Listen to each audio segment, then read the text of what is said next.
Hello guys, again this is Chef Deborah and today I'm going to teach you about food hygiene and safety because this topic is very important, okay? You cannot start baking, you cannot start cooking without the hygiene and sanitation. Before you preparing all your food, you must know all about the food safety measure.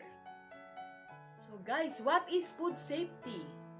Okay, when we said food safety, this is how we make it safe, our food, before the consumer consume these baked products or the food that we cook. Okay, this is the scientific discipline. Okay, from the preparation of your product, from the storage, and of course, until it was consumed by the people or your customer. Why we need to be our food is safe to consume?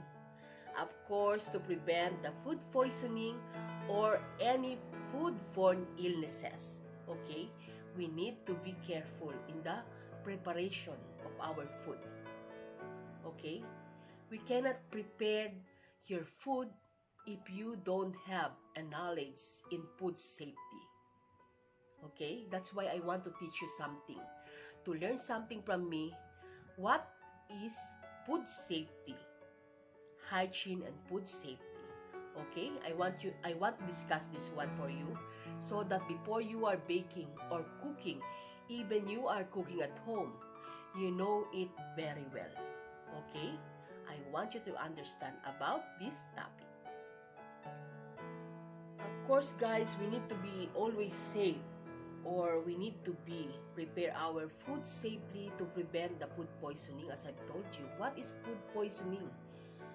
Food poisoning is the acute illness that occurs within 1 to 36 hours after the person consume the food which is poisonous or have bacteria. Okay? So we have the signs and symptoms of food poisoning. Number 1, of course, abdominal pain. There is also nausea and vomiting, diarrhea, headache, fever, dehydration, and so on. Okay, that's why we need to be careful in serving our food. Okay, not only in serving, until from preparation up to you serve it to the customer. You must to be care. Okay, always remember that because when you are taking this food with bacteria and you are eating the poisonous food, you will not get only diarrhea and vomiting. You will also, some people also died because they don't know the food hygiene, because the chef don't know the right food hygiene, okay, or and food safety. That's why even we are at home, even you are a mother or whoever you are, you only at home, you need also to follow the food safety and procedure in the preparation of your food. Very important because you are giving, you are cooking for your family, you are cooking for your kids, you are cooking for your mom, for your sister, brother. Okay, this is very important, not only in the restaurant, but also inside our home. Okay, that's why I want this topic to discuss to all of you, because before you start cooking and baking, this is the most important of everything. Food safety and hygiene. What are the causes of food poisoning? Of course, number 1 causes are the bacteria. The bacteria that get into our food. Okay? Bacteria is the living microorganism that can cause illnesses. your food have bacteria, of course, you will get illness. You will get sick. That's why this is what we need to prevent when we are preparing our foods. So bacteria will be carried by food, by human, the people itself, of course, the insect, and the water. Okay? And of course, we have four types of hazard. Okay? Four types of hazards that we need to prevent. Okay? Number one is the biological hazard. What is biological hazard? Biological hazard means the microorganism that get into your food. What are the microorganisms? Like viruses, bacteria, salmonella, or whatever microorganism that get into your food means those are the biological hazard that we need to prevent. Okay? Number two, we have physical hazard. What are the physical hazard? Physical hazard means physically you'll see the items or objects get into your food. For example, hair. You are eating noodle soup, and when you are eating noodle soup, you also saw some hair. You eating bread, and when you bite the bread, there is a hair inside. Okay? Or there is a broken glass. Or there is something inside, a pieces of food inside the bread. This is what we call physical hazard that we need to prevent. Okay? Always be careful with this one. Next, we have the chemical hazard. What is chemical hazard? When you are cooking adobo, for example, or whatever food, instead of vinegar, you put the dishwashing liquid. Or you put the oxalic instead of salt.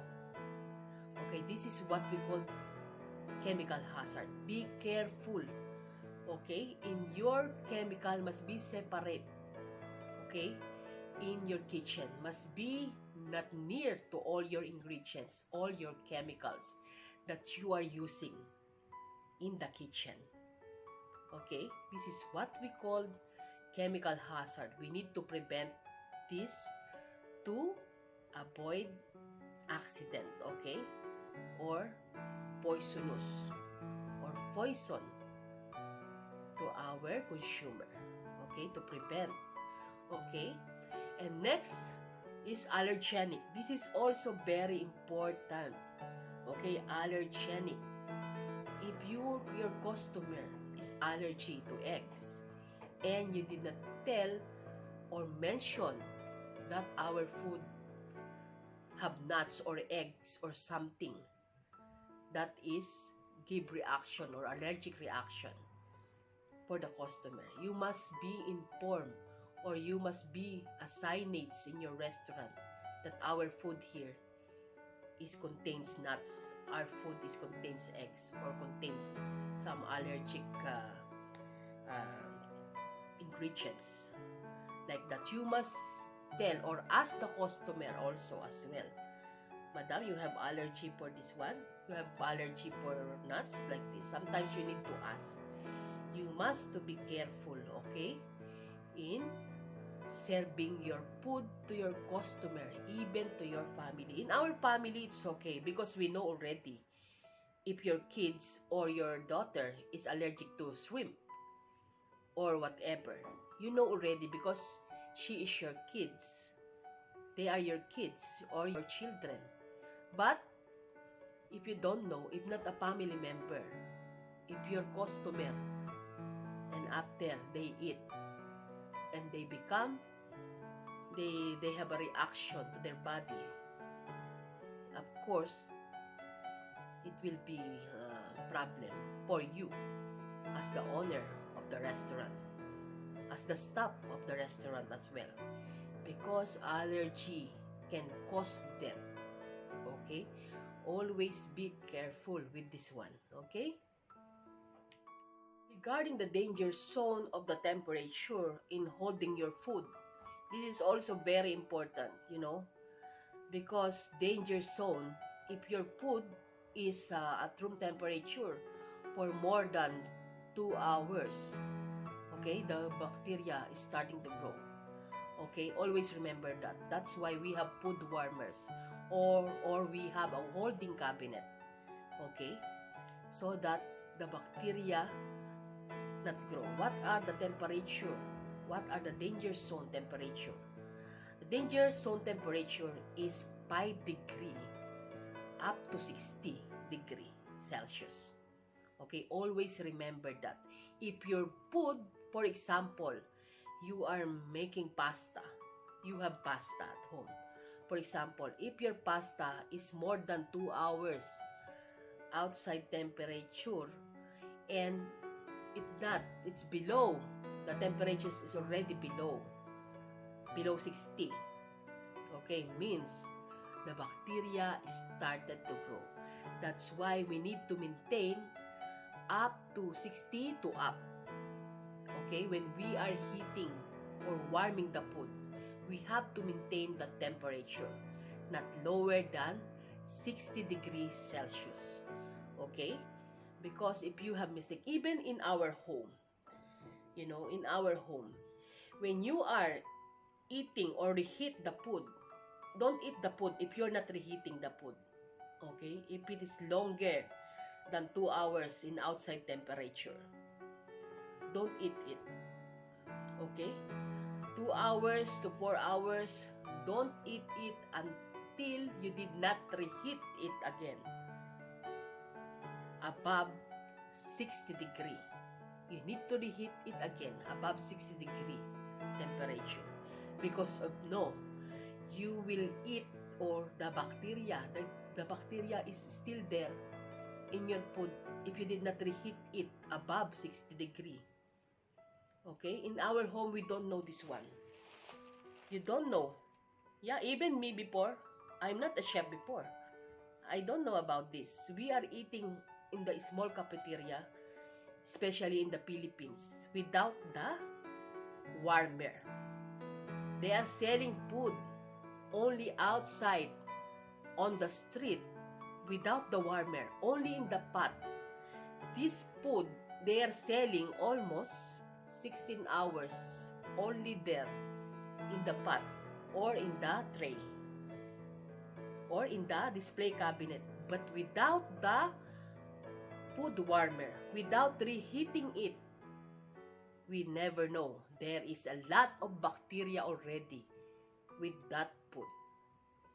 Okay? Always be careful when buying outside food as well, because this is very important that some mothers don't know also. Some mothers don't know if they are not learning about culinary arts. They don't have any training about food hygiene. They never know this one. If you are only a mother or you are only at home, we must be careful, because I talked to the mother about the mother, because mother is usually the one who preparing the food for the family. That's why be careful to give food to your kids, to give food to your husband or to whole family. Okay, always remember we need to give only the safe food. Okay, that's why the danger zone is very important. Okay, not only in the cooked food, also in the raw food. Okay, for example, the chicken. When our chicken is not in the freezer and you put it outside the temperature for how many hours or minutes, the salmonella will start to grow. Okay, it will become a poisonous. When you eat this one, you will be sick. You will get illness. That's why we are maintaining the danger zone temperature. Okay? So, very in the preparation of your food, especially at home. Not only in the restaurant, because the restaurant people, they have already a training for this one. But what about the home mom? Or what about your family at home? That's why I want to discuss about this, because before I don't have also knowledge about this one. Before, when I was high school, like that, when we are still small, we don't know. My mother don't know also. That's why I want to discuss this, so that all people will be aware that very important, the food hygiene. Okay?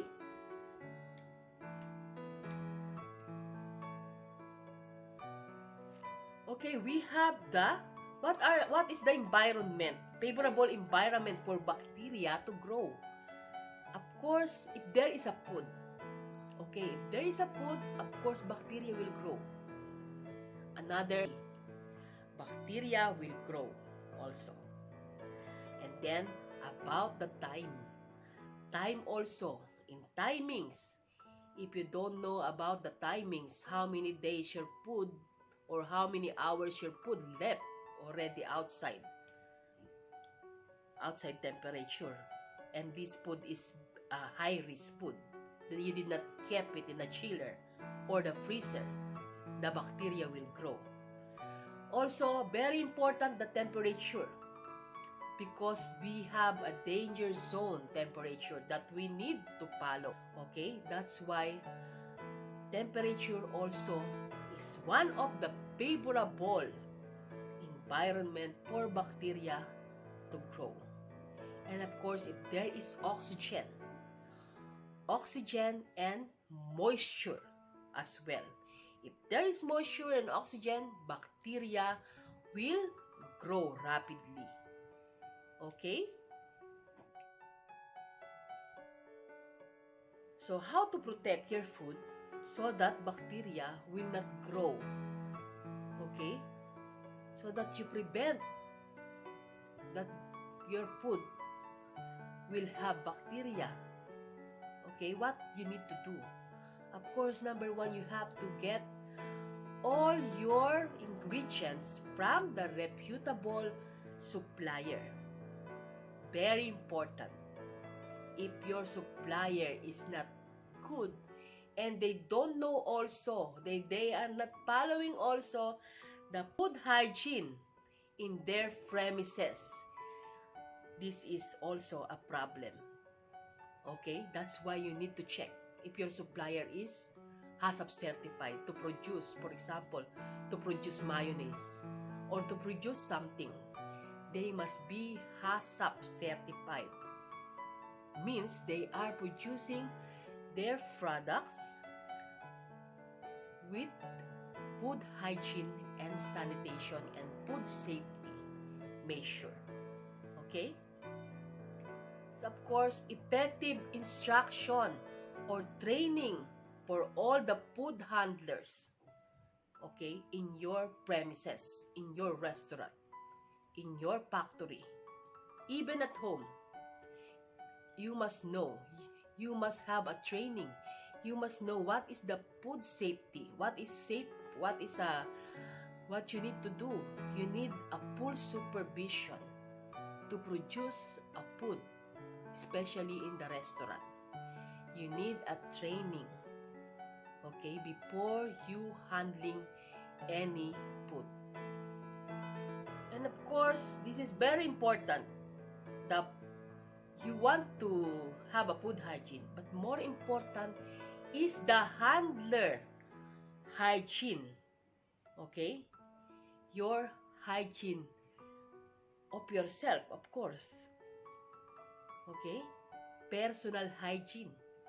This is more important than anything. Because if you don't know personal hygiene and you know the food hygiene, it's useless, right?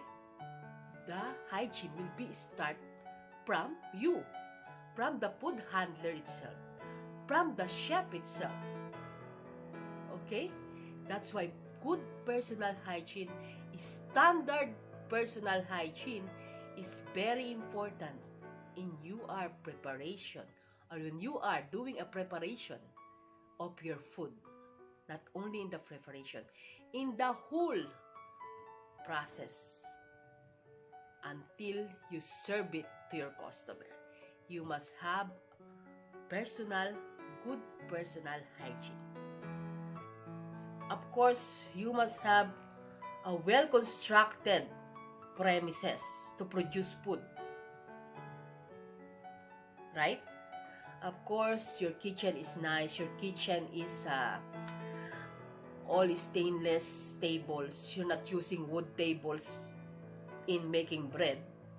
This is what must be follow what is the rules, so that your premises can produce safe food. I mean, they can produce safe food. We cannot use the wood. For example, you're using same chopping board, only one chopping board for meat, for vegetable, and for chicken. We cannot do that. That's why it also be careful. Your kitchen must be standardized, okay, in the food preparation. Next, of course, you must maintain, you have always a pest control.